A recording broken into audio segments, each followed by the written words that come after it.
Many people ask me, how can I get into this business? How can I get a job in AI? Well, my answer is learn how to code, learn statistics, become an engineer or a data scientist, because that's really the only way to get in. Or one of the biggest costs associated to AI modeling or AI in general ecosystems, the processing power, but also the storage components. You would need to have a lot of memory to fuel these algorithms, these calculations. These models need to collect enormous data. We're not talking big data anymore. Big data is a thing of the past. Right now, we are talking enormous data. And how do you get enormous data? Well, you can start today and wait 15 years and collect data for 15 years. Or you can say, instead of collecting ourselves, let's go and source data from different resources. And that's when the challenge comes into play. Where do I get it legally? And what is the data?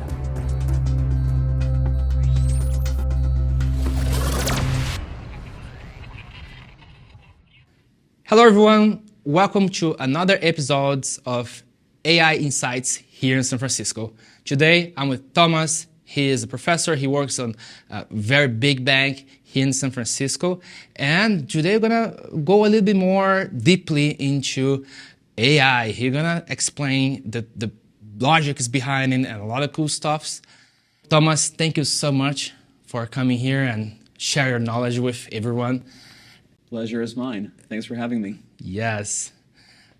I want to ask you a question. How do you explain for your daughters what is AI?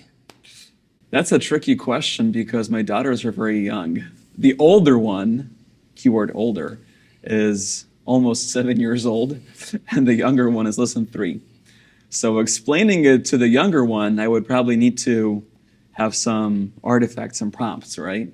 But for the older one, it could be as easy as telling her, and her name is Zoe, hey Zoe, just imagine a box. Not a black box though, we're not talking about black boxes here, but a carton box, right?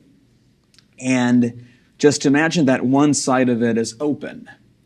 So this box is initially very empty, right? There's nothing inside. It's just taped from all the sides but one. That the top side is open. So then you start putting things into that box. Let's say toys, right? And depending on how you put those toys in that box, how heavy they are, the size of those toys, the composition of those toys, but even the order of those toys in that box will dictate whether the box will be strong enough to hold it or not, right? So this is where you kind of go, so that would be the baseline of it. But then you would also say, now let's pretend that we're gonna rip open the bottom side of the box and lift the box up, right? And depending on how you have structured your toys in that box, you might get a mess out of it, or you might realize that all of those toys are somehow organized and they make sense. So that's how I would use toys and a box to refer to an AI model. Now, it's not that easy because we all know that AI became a buzzword, and people are really calling everything AI these days. Whether it is true AI or not, people just call everything AI because it sells better, right? Yeah. Sells better, it creates more revenue, more profit, more customers are interested in AI. But at the end, it all comes down to organizing input data, aka our toys in this example, building some structure around it, which is the box, and then letting it out in a way that's interpretable, in a way that creates some value. So think of it that way, as a pipeline. And this box that I had just mentioned, this cardboard box, is that pipeline, is that form, is that structure to keep your toys in place. Right. Yeah. Thank you for the explanation. It's very for someone that doesn't know what is this. It's very easy to understand the whole concept. Good. But it goes very deep. Not just because with the OpenAI we see a lot of text generator and things like that, but it goes very more deeply into does. other categories, right? Yeah. Photos, videos. That's right. Anything unstructured data. So it's not just large language models, right? And if you ask me what AI is, well, AI is basically an ecosystem to process input data, but the input data would be unstructured data.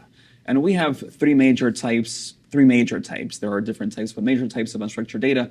The first one, the biggest one, is text. That's also why the large language models are so popular. So we have text, unstructured text. We have then photos and videos, second largest unstructured group of data, right? And then we have videos, which are both photos, images, and audio. And then we have models that can help us box that unstructured data, depending on what the type of the data is. You would have a box for text, unstructured text. You would have a box for images and a box for images with some audio, aka videos, right? Now, the reason why large language models are probably the most common right now is because of because of how big those three different data types are in what companies collect. It is true that companies collect the most text data. It accounts for roughly 85, 90% of collected data these days. Photos and videos, surprisingly, by the way, are much smaller in terms of frequency and commonality compared to text. Just imagine this. In text, you have emails, you have documents, any email, any phone call, right? Messages, right? And just keep in mind that the corporate world, it's all about emails and phone calls. So just by understanding that, you will notice how much text we collect. It's also, of course, audio. It's spoken text, spoken words. They get converted into text as well, right? Now, we think that there is more images and videos because of social media. We all have Instagram, we all have Facebook, we all have LinkedIn. But in reality, that's just it's a big portion, but it's fairly small compared to all the other companies collecting all that textual data. That's why large language models are so popular these days, right? And then I assume because it's also way more costly to process a video, that one video can have 24 images per second. So have, imagine 5 minutes, 10 minutes video, and imagine millions and billions of videos has been produced. So there is a lot of structure to run those models. That's right. We have to keep in mind that the biggest, or one of the biggest costs associated to AI modeling or AI in general ecosystems is the processing power, but also the storage components. You would need to have a lot of memory to fuel these algorithms, these calculations, right? At the end, you need to input the toys. You need to put those toys in the box, and the box stores the toys. At some point in time, you can remove the old toys, but there are going to be new toys replacing them. So that said, you need to have a large box, an enormous box to store all of that. That's very costly, very expensive. Of course, here comes a great solution to offshore some of those elements because, California is expensive, so a lot of these ideas are outsourced elsewhere. But still, that's the software and the hardware is a huge cost component to developing any of these models. And then on top of that, you have to hire engineers, you have to hire data scientists, you need to have all the human components to it, and that's quite expensive too. Yes. And finding the right talent is also not an easy job. Finding the right engineers with the right training and some experience, not an easy task. Yeah. And with your experience, what roles have been related to what jobs titles? For example, data engineers, first step, taking the data, clean the data, process the data, and predict the data. And what is your what have been seen in the market from each role compared to which job title? With job titles, it's a little bit complicated because each company has their own job titles. It's very new as well. Yeah, and it's new too. But what I've seen being a trend is, well, you can look for any data scientist role, right? So data scientist. But to be more precise and more niche focused, there have been these roles or role titles popping up that go along natural language processing engineer or unstructured data scientist, right? So if you want to go into that niche, this AI niche, those are the roles that you would be hiring for. Now, getting a job is more difficult because you need to have the skills to go into those, right? And the most important skill, if you are on the other side, which is applying for these jobs, the first skill that you must have is the ability to code. You need to know how to program. And we're not talking just regular programming. We're talking really good skills in a language like Python, for example, Python being probably the most popular in this field right now. But also being able to connect different data sources. As we have discussed a few seconds ago, this data isn't structured. So it's not like you can write a SQL query because data doesn't live in a SQL database. Data is not in RDBMS. Right. Instead, data is stored in blob storage. Data is stored in containers. Data is stored in distributed file systems or distributed data systems, DFSs, DDSs, right? Knowing SQL is just not enough anymore. You need to know a legitimate coding language like Python, maybe C++, to be able to break into it. You need to have the skills of an engineer to get into this. And that also said, many people ask me, how can I get into this business? How can I get a job in AI? Well, my answer is learn how to code. Learn how to code and learn statistics, become an engineer or a data scientist, right? Because that's really the only way to get in. You mentioned, we have discussed before, either you're going to learn how to code or you're going to be a product, right? A consumer. You're going to be a consumer. That's right. So if you truly want to get involved and contribute to development, contribute to implementation, you must have the hard skills to do it, right?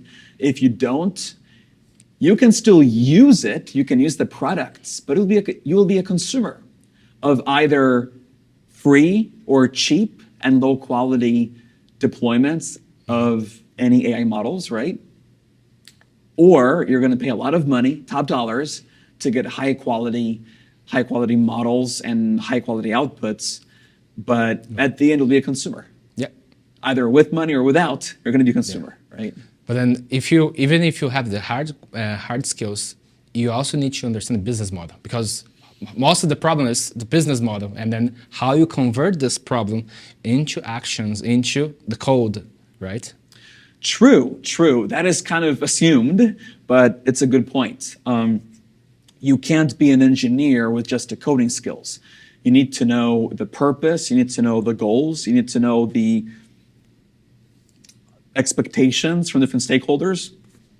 Only then can you successfully write code and implement scripts to produce some output, right? Going back to the story with toys in a box, I need to know which toys to put in the box. I need to know how you're gonna go there. How as well, that's the hard skills on the how. But I guess the point being here is I need to know which toys my daughter expects me to put in there. And I need to know what she might be using in the future so that I can create a proper box and a proper environment, right? Because if I don't know what she might be interested in playing with in 2 weeks, and for example, I pack plush teddy bears, but in 2 weeks, she tells me, Daddy, I want to read books. Well, I don't have books for you. I only have teddy bears. We've spent so much money and so much time developing teddy bear algorithms, and now you're asking me for books. So a good engineer, a top-notch engineer, would have their feet in both hard skills, but also understanding the stakeholder needs and wants, maybe even expecting future needs and wants, which is the hardest part. But yeah, that's kind of an expectation there. Now going for security, a lot of people, a lot of data. Sometimes is it data was legally collected or people don't know, and how can you put the security level or how you view this? Because you also have been working with banks, and there's a lot of numbers that cannot go out or That's go right. in. So how you see the security part of AI for the machine learning? Huge challenge because these models need to collect enormous data. We're not talking big data anymore. Big data is a thing of the past. Right now, we are talking enormous data. And how do you get enormous data? Well, you can start today and wait 15 years and collect data for 15 years. Or you can say, instead of collecting ourselves, let's go and source the data from different resources or different sources of data, right? Mm-hmm. And that's when the challenge comes into play. Where do I get it legally? And what is the data? Because if that data is PII, which stands for personally identifiable information, then you had a problem, right? Because, yeah, that's consumer data. But if it's data related to scripts that students put together while studying here at Hult, right? Well, then, that's less proprietary data, and we can definitely use it. So I think that the challenge here is to identify the sources that are legally acceptable to use. Again, making sure you're not using PII. Then you can still be sued by anyone, right, for anything almost.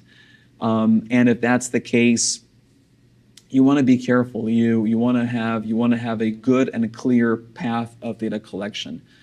On the other side, you've asked about data leaks. Mm-hmm. Well, isn't it the case that almost every model will output some form of data that's transformed? Again, toys in, toys out. I'm looking at the toys out, so I'm looking at toys. Mm-hmm. Back to the example that we have talked about earlier. Yeah. But it's a good example, I think, humbly speaking. I like it. But that said, toys out. I'm still looking at toys.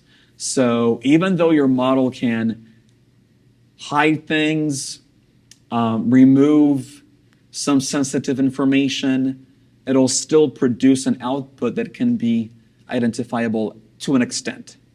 So it's a huge risk. I don't see it going away. I can see that there will be more and more startups growing in this space. Cybersecurity for AI solutions. Sort of, yeah, especially related to text data. Because with photos and videos, it's kind of harder to have those things because at least in California, you can take photos of anyone anywhere. Yeah. And no one can complain. But recording speech is different. That's governed under law. And you can't just record any phone call, right? So that's where things get tricky. Same thing with written statements. There is more law and more regulation around that compared to photos and videos, right? So yeah, I think that there is some room for growth in terms of services or products that are going to be complementary to AI models. You're working on Wells Fargo. What do you do there? So I am a quantitative analytics specialist. That's my job title. Currently at the vice president level.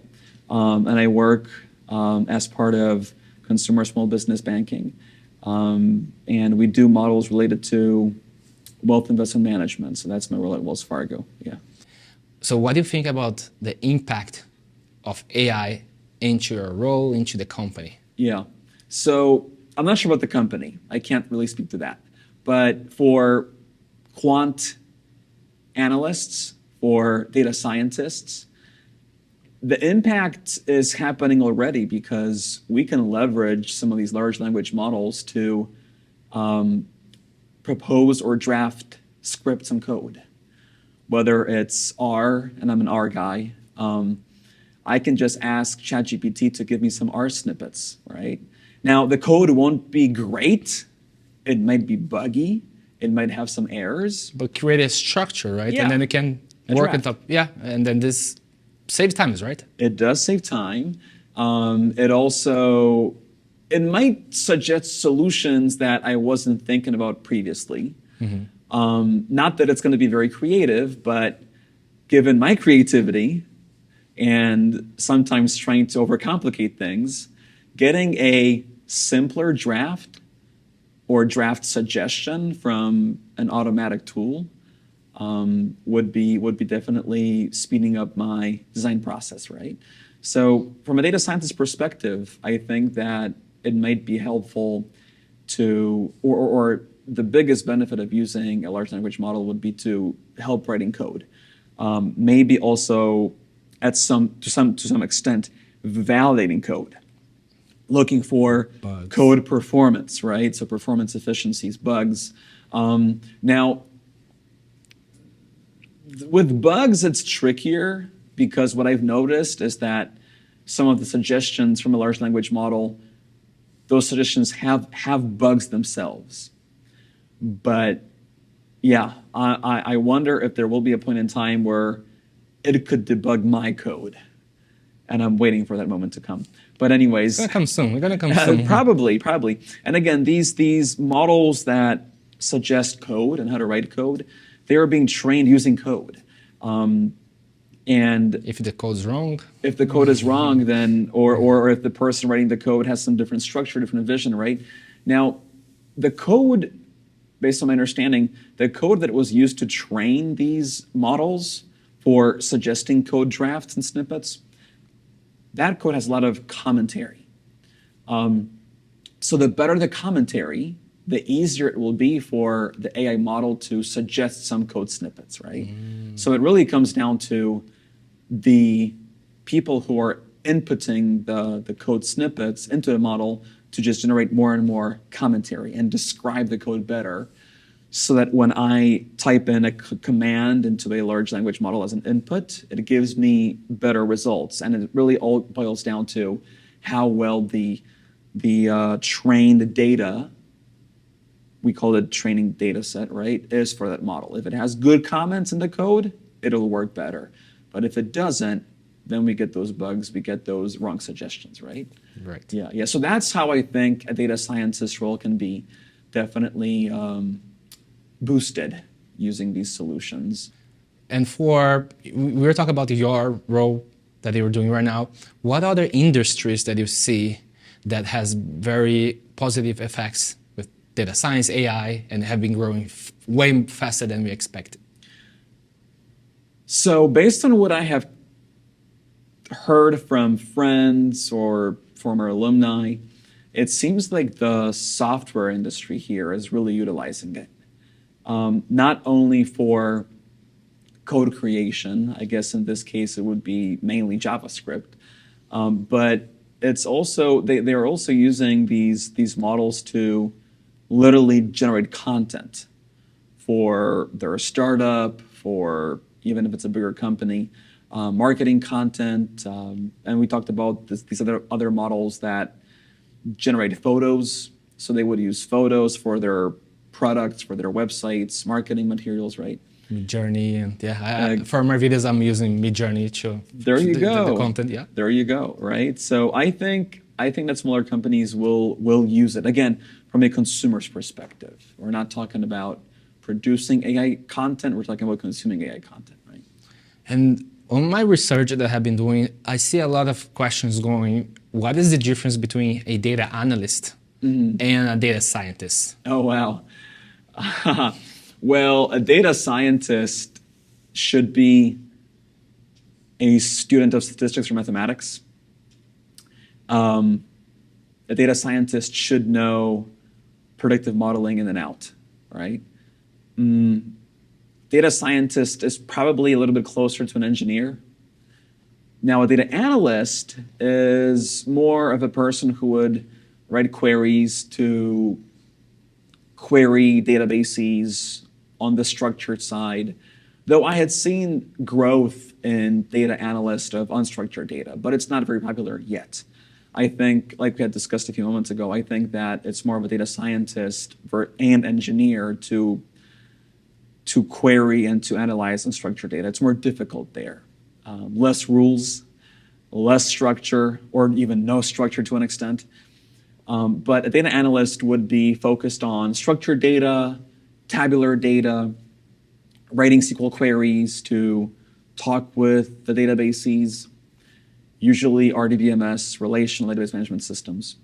They might have some coding needs, whether it's R or Python, but probably less so than a data scientist. Data scientist codes almost every single day. I was your student here at Howard. That's right. Yeah, so it was amazing that the classes. Oh, cool. Yeah, yeah, you're welcome. And for the other students, what have you been seeing about overall speed of learning? I think there is going to be an increased need. I read an article recently, somewhere on LinkedIn, that was forecasting that the demand for data science jobs will grow 350 something percent in the next, 350%, and I think it was in the next 5 years. Now, whether it's true or not, who knows? We all know that the economy is cyclical, and we might be looking at interesting times ahead of us. But overall, I think there is going to be strong demand in this area. Probably stronger demand in the data science field compared to data analyst field. Companies will want more and more specialized people who, for example, can work with unstructured data, who can use APIs for large language models to create solutions with these boxes and toys. It's really funny how these buzzwords just pop up, right? So you've mentioned machine learning before. It was a very trendy buzzword, let's say 7-8 years ago, right? Everything was machine learning. Now everything is AI. It's a selling point for products. It's a selling point for services.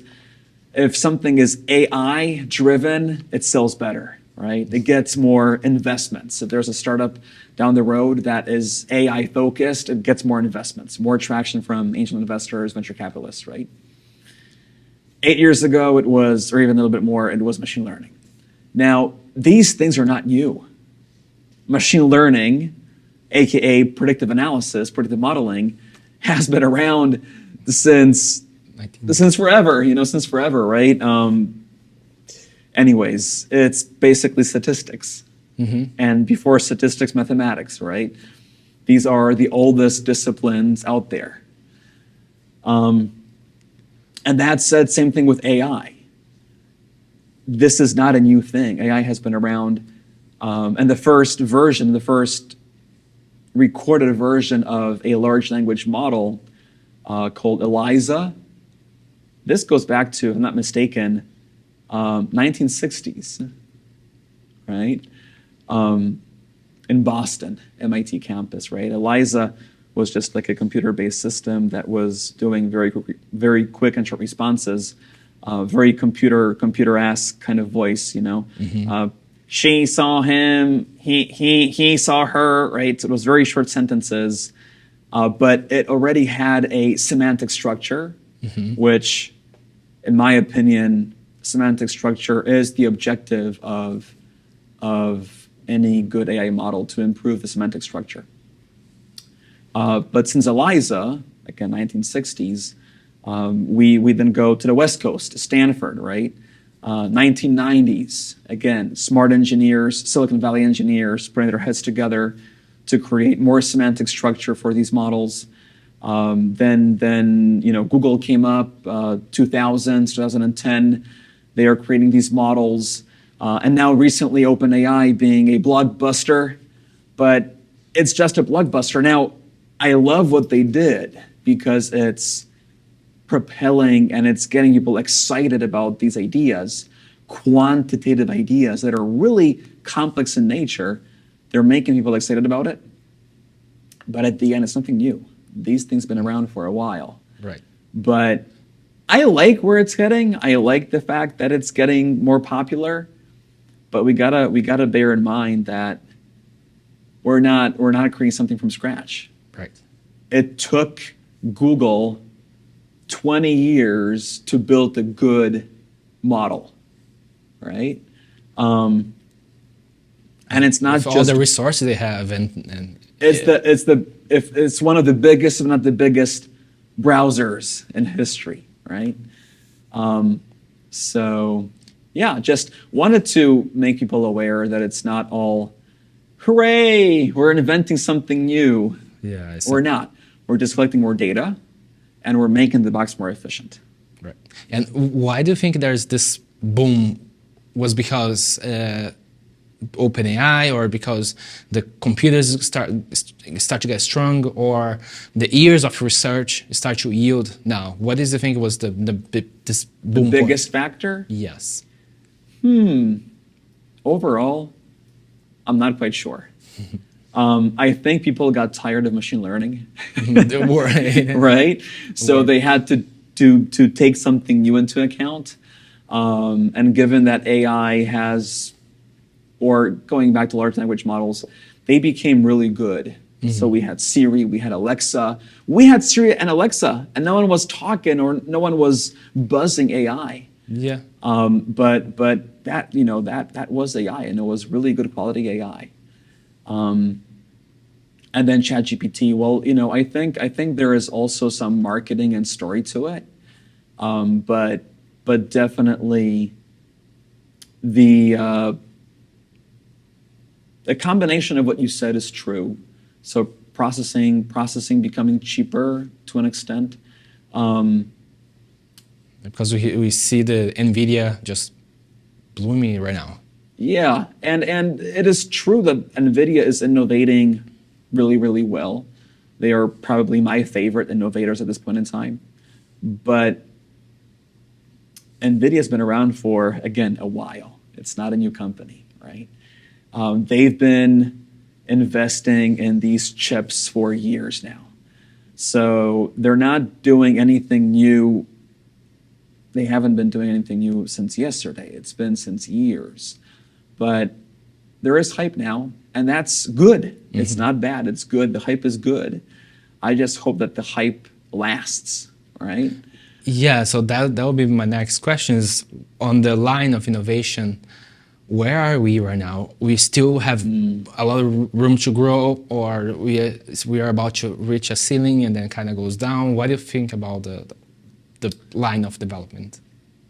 I think it's cyclical. It feels that right now we are at a local peak, talking about mathematical functions. That's all I can think of in my head. Local maximum. And then we might be peaking right now, going into local minimum soon.